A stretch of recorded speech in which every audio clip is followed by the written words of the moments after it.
Hello guys! So, for today's video, yan, tayo ay pupunta dito sa 6th floor kasi meron ditong bagong open na food court. So, before kami pumunta ng food court, dumaan muna kami dito sa Ukay-Ukay.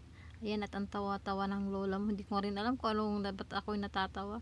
So, anyway, nagtingin lang kami dyan ng Ukay-Ukay.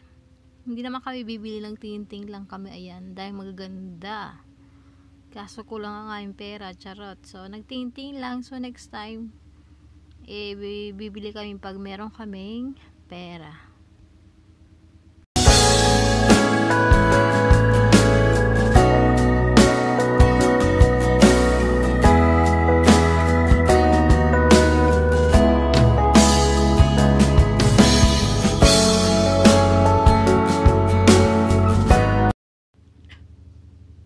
So, ito na kami guys at naglalakad na kami. Ayan. So, Sunday, syempre, daming tao. At dito nga rin pala may another ukay. Ayan. So, ito naman yung value dollar. Ayan. Kung saan napakamura ng mga bilihin. Ayan. So, maraming tao.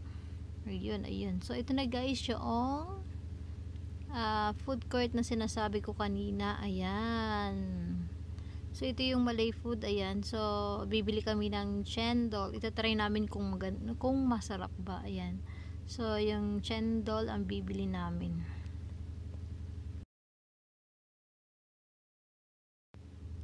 So, ito palang shop na ito is, dati is Jollibee ito. Yung bagong unang Jollibee na nag-open. So, ito yung pwesto nila dati. So, nag-close na. So, ito yung pinalit.